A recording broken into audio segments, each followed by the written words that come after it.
on this panel. I am far less qualified than everyone else, but I think together we can all learn. So I think maybe Giovanni, if you could introduce yourself, give us a background. Yeah, Giovanni Francese is my name, heading blockchain technology for Ericsson. Background is in innovation, but since 3 years, more or less, now I have been driving the blockchain technology for Ericsson. And in my next speech after this, I will be a little bit more specific to what we do. And then Richard, who I have high hopes for because he says he's going to tell us a bit about how supply chains are quite sexy. I think all supply chains are very sexy. Yeah, we see from the audience. Yeah, that's it. My name's Richard Kieswick. I'm from the Unseen Agency. We're a Web3 creative agency, everything from inception to execution, mostly in sports, brands, and working with athletes directly, from the NFL to Manchester United to Ronaldo to lots of others. And we're about to launch our own in-house DApp called Action, which is very excited. My experience in blockchain came from creating the first compostable coffee capsule for Nespresso machines, which was a company that I built and sold. It's a great company called Halo, a bit of a hot mess at the moment. But with blockchain, my first introduction to it was working for the British Coffee Association, looking at how we could use it in the coffee supply chains across the world. And then Miriam, a little about yourself. Hi, I'm Miriam Molino, and I'm not in blockchain, so sorry for that. I am part of the civil system organization, and we do take care of master data. And master data probably is not a very sexy topic, but it's necessary. It's also about to be a supply chain.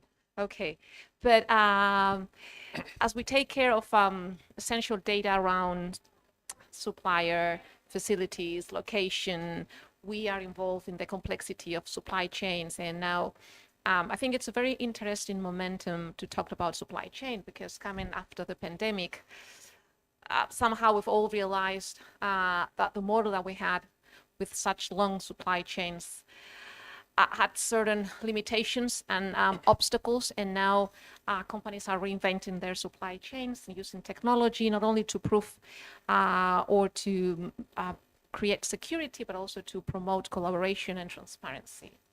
I'll jump straight on that, actually, about prior to the pandemic, 2019, Ernst & Young was saying that 50% of companies across 72 countries also businesses were experiencing supply chain issues. So I think pre-pandemic it was an issue, but the pandemic made it even bigger, and just as you nailed.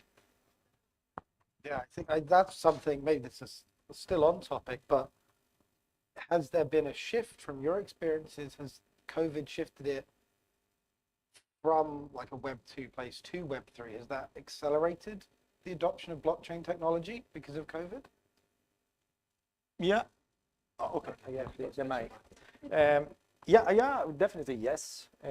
Because by using blockchain technology, we basically digitalize all the business processes that we have within the company without the need of human intervention, so to say, right? So this is, for instance, what happened for Ericsson, where we started adopting the blockchain technology in the business processes. Now we are investigating on supply, so we are in a phase which is called the discovery, because supply is actually super huge, right? So, and we don't pretend to solve all the problems in one single way. So we prefer a stepwise, gradual approach. So our approach to develop blockchain solutions in the way I will show later on in my speech is in 3 phases. It's proof of concept, then MVP, and then we go full production. And the supply chain is indeed one of the king or queen use case for blockchain, but it's quite vast and also dangerous unless you really know what to target first. And also blockchain technology is extremely difficult to introduce in big corporates. It's easier in small and startups, but when you introduce innovation in general, but blockchain has also another grade of complexity, which is the distributed architecture. Rather, in big corporates, everything is very centralized. IT is very centralized. It's very jealous to share data or to give up some responsibilities to someone else. Right. Yeah, that makes a lot of sense. I mean, they don't want to distribute their IT and their infrastructure in that way. And blockchain is all around The giving up. complete invert. Exactly. So let's break down the issue. Maybe Miriam, you can say this from outside blockchain. Is what are the big issues with supply chains and supply networks now? So one big issue is that supply chains were conceived to streamline cost. So that's why many companies located their manufacturing centers, their suppliers in low-cost sourcing countries. But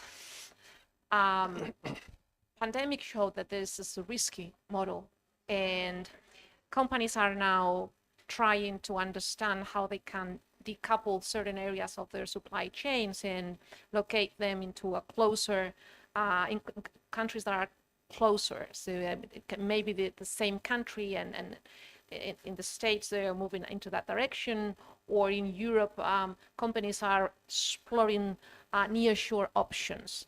So first thing is that companies need to change the model, and to do that they need to understand what is the risk associated and measure whether that is compensated by the additional cost.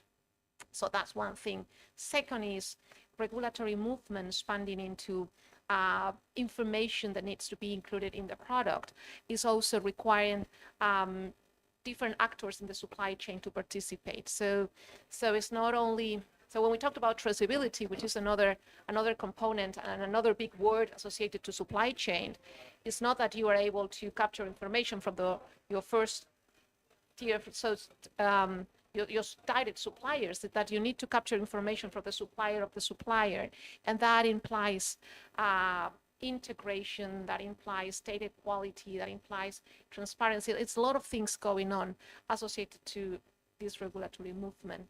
And it's also about increasing collaboration with the different actors. So because when we think of managing the supply chain, years ago, the focus was on creating a nice plan and executing that. Now it's not related to the plan itself, but with the ability to have a continuous monitoring and be able to adjust the plan. So the plan is no longer valid, it's the ability that you have to refresh it. And therefore you need a strong connection with the different actors in the supply chain. I think that these are the key things that are concerning those responsible for the supply chain. This is also a driver for us, in the sense, as long as you have a good data that you are able to share between all the parties being part of the supply chain, then the forecast is accurate. Oh, well, depends, of course, but you can have at least a data set to make your forecast better. And blockchain here fits well when it comes to sharing data, right? So I agree. One of the driver is, of course, to streamline the process and make it efficient and cost effective. Another is to bring trust between the parties. And it's here that blockchain plays a super big role, right? Because in a blockchain network, you don't need the trust of anyone. It's the technology itself providing the trust layer. It's a really, one of my favorite companies in this space is called Provenance. I'm not sure if you've come across them. And they are smashing it by integrating blockchain in a really, really simple and interesting way for everyone. So for example, if I'm a fisherman in Indonesia and I catch a bluefin tuna, I take a picture of it on my mobile, I upload it, it's on the chain. And all of a sudden it begins that journey and it can be traced all the way. And then the other side of that is some very clever people can actually work out where the value is in the supply chain and the risks. And then you can start building digital twins, which is something I get very excited about, maybe a little bit later in the chat. Do you have digital twins at Ericsson? We do, Yeah. we do, yes. For us, it's not humans. For us, are network equipments. Oh, okay. Yeah. Yeah, of course. Yeah, digital twins are something we've heard a lot about. Could you maybe, Richard, go over what a digital twin is for people that may not know? Or Well, digital twin is a virtual representation of something, and it is used different ways. So many manufacturing companies, and I think it was VWM starting there, they are creating a virtual representation of the facilities to optimize network equipment usage, to optimize layout, to reanalyze processes, and as a way to streamline cost. So everything is moved into the same direction. So digital twins is a combination of different technologies, but to recreate reality and be able to optimize it and then apply these optimization measures in the real environment.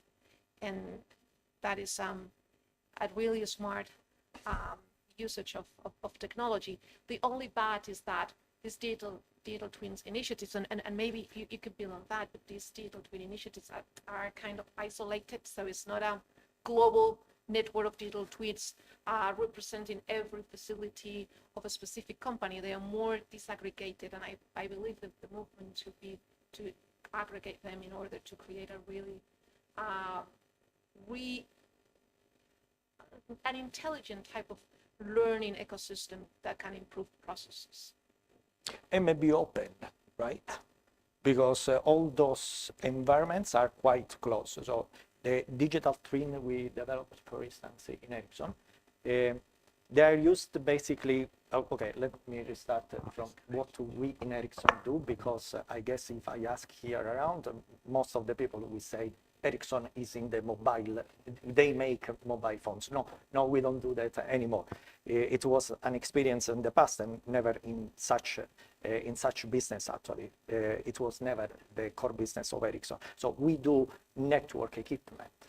So when you call or you surf on internet on your mobile phone, there is the 60% of probability that the traffic transit in the Ericsson network. So it's one of the 2 or 3 biggest network equipment vendor. So we make and we install network equipment. So how do we use digital twin? So basically we have a digital environment of the site. So a building or where we have to place the radio base station or the antenna, right? And then you need to place and install the antenna in the right place with the right direction, with the right azimuth. There are plenty of parameters to set the antenna in the right way. So rather than sending people there and taking the measurements and so on, everything is digital. So someone will enter in the meta world and install these digital antennas. So the personnel knows already upfront how to set up the antenna when they go physically in the place. So this is how we use the digital twins. There's a lot of I came through Cranfield University, which is aviation and engineering and stuff, and there's a lot of incredibly unsexy applications for what everyone's building, right. And I think there's a lot of money being left on the table and opportunities being missed in this space. We're very lucky. We work in like sport and we work with athletes and stuff like that and all sorts of other bits. But the nuts and bolts of the metaverse and how it can actually change things is I really do think in this area of supply chain, and particularly with digital twins, looking at the research that's been done over the last couple of years by major investors like BlackRock and a few others, Prudential, particularly in construction, where you can show if your supply chain reducing CO2, all sorts of carbon offsetting, stuff like that. But that's a big difference to your balance sheet when you're talking to investors. And there's lots of little niches for small SMEs and extremely smart people to plug into and go, oh, do you know what? I could produce something for you for not a great deal of money. that will provide this information for you in this scenario. And there's some really beautiful opportunities opening up for smart thinking to apply all the sexy stuff into supply chains for sure. You know, one of the rock on the road of supply chain, but this is also similar to many other business processes, is the lack of standardization. That's why at the end we build up all our own ISO, right? Because of the lack of standardization, then we have to reinvent our protocol, so to say, everybody. So for instance, now we in Ericsson, we will be part of a Beta consortium. I don't know if you are aware of this. It's one of the biggest blockchain initiative for transport and aviation.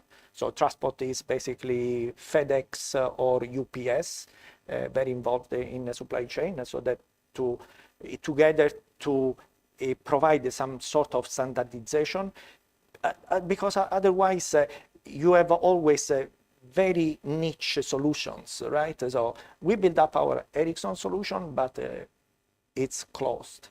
If someone else wants to join, either we share our protocols or it's very difficult. And the supply chain, in order to really take off, we need the standardization, because it's an open world at the end. It doesn't make sense to build up those solutions just for our suppliers and enforce our suppliers to use our way of connecting to the network, right? So this is, I think, the biggest challenge. And from a standardization point of view, I think we are all quite behind, because there are still a lot of confusion. And this standardization problem is causing companies to not to be so active in collaborating and sharing. So one of the big opportunities for the supply chain, if we nominate the term as it is that companies have always understand the supply chain as their own value chain. Yeah. So the level of inefficiencies in the different individual supply chains are never shared. So there are empty trucks moving into one direction, and that maybe could be fulfilled if that interchange of information using the same standard could be as expanded as the factor. Yeah, so right. there's still a high level of inefficiency in the individual supply chains, that if having a collaborative approach and sharing information could really have a great impact on the cost. Yeah. So, I mean, cost is a huge factor for your end users, right? You talked a bit about DHL, FedEx, but pardon me, how does getting supply lines and supply chains into Web3 help an end user, or what benefits will they see? From my point of view, metaverse in this specific case means basically blockchain, right? And the blockchain brings its own values, which are the transparency, or in enterprise, we prefer to call it transparency on the need-to-know basis, in the sense, you know, when I started this journey of blockchain, and I started promoting blockchain within the company, and I started with the finance, my finance department, and I said, blockchain is transparent. They were scared because, of course, in finance, they are very conservative. They don't want to share data. So they want to share data with the organization that they need to know. So in enterprise, we prefer to say transparency on the need-to-know basis, also known as privacy otherwise, right? And we have GDPR, all those regulations. To answer to your question, the benefits of blockchain, which are transparency or privacy, if you want to see from another perspective, it's a trust between the parties supported by the technology. It's security, because at the end, the blockchain is a very embedded technology with a lot of security stuff. And the flexibility of the smart contract in order to define the rules and introducing automation in the business flows, right? So the supply chain it's not very different from any other business process, in my view. And maybe Sorry, I was going to say another interesting component that we are seeing more and more being implemented in supply chain processes is AI to increase the monitoring of how demand is behaving. So to incorporate different milestones that will allow you to react. So as I was saying before, it is not just having a spectacular plan, great forecast and executing on that. It's being able to react as things change, because things are changing and the level of certainty is every day is greater.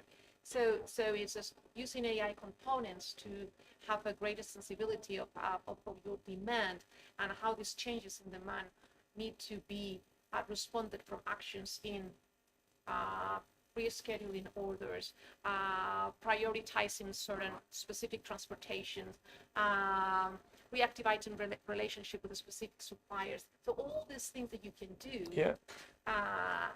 associated to the fact that you're able to sense what things are happening and react in almost real time, that's the key components of the supply chain of the future. I'd just add to that as well. So I'd just add to that as well, actually. You touched on AI, which always gets me quite excited. But from a real life use case scenario would be recall, which is always extremely expensive and often difficult. But if you've take a car, for example, or an aircraft engine, if you've got every piece of that or the majority of them on the blockchain, it's so quick and easy to identify the specific part that needs recalling, as opposed to we need to bring your whole car in. We can take this panel off this, or it just speeds everything up.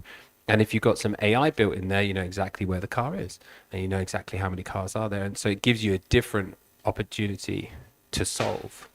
it gives you an opportunity to make it more green rather than recalling the whole car. Yeah. You maybe one nut, one bolt is recalled instead. Yeah. I mean, yeah, that's something I hadn't thought of. Boom. Yeah, my God. You heard it here last. I mean, I've been surprised. I think we're talking about sexy supply chains, times just fly, which I think will come into the end. Are we not quite close to it? But I mean, like maybe some closing statements or thoughts. Well, here we talk about the digital twin, AI, blockchain, all fantastic technologies, right? I think now we are in the phase to use at the very best one technology per time, because it's wonderful to have AI on top of blockchain plus digital twins and whatever. But if you take those technology once by once, they are already by themselves already damn complicated. To make a blockchain solution is damn complicated. If you add on top another level of complexity and another level of complexity, then it's extremely, extremely risky. So from my perspective, let's go step by step, incremental complexity, and we will reach the point to have, it's called hyper automation in my word, when we embed all those fantastic technologies all together. One step per time, I would say. Closing thoughts? Closing statements. Closing statements. I don't really have one. But I think the biggest barrier to implementing blockchain in supply chains is governments and institutional, and who's holding on to the money. That's certainly what we found in coffee. We were trying to add value to the farmer at source using blockchain, very simple solution. And the 6 companies in Switzerland that supply coffee were not interested.